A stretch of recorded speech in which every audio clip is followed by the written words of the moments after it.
Ready ஆயிட்டு இன்னைக்கு சாப்பாடு உங்களுக்கு காலையில சாப்பிடுறதுக்கு சப்பாத்தி, மதியானம் சாப்பிடுறதுக்கு சப்பாத்தி, அப்புறம் பன்னீர் பட்டர் மசாலா. எங்களுக்கு சாப்பிட பழைய சோறு பச்சை மிளகாயும் வச்சிருக்கேன்.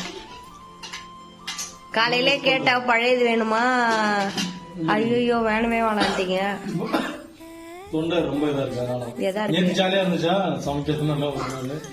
மத்தியானம் நாங்க என்ன தந்தோம், கடையில போய் ஹோட்டல்ல ஆர்டர் பண்ணி தந்தோம். மத்தியானம் சமைச்சு கீரை குழம்பு வச்சு சாப்பிட்டேன். சாப்பாடு சாப்பிடாம கடையில போய் சாப்பிட்டேன். ஒண்ணுமே ஒத்துக்கல தெரியுமா? எனக்கெல்லாம் கடையில சாப்பிடுறதுக்கு கிடைக்க மாட்டேங்குது, வரணும்னு நினைச்சுக்கிட்டு இருக்கேன். எனக்கெல்லாம் கிடைச்சானா இப்படா வீட்டுல போய் சாப்பிடுவோம் இருக்கு எனக்கு. ஏன்னா நானே சமைக்கிறதுனால வந்து எனக்கு கடையில சாப்பிடணும் போல இருக்கு போல.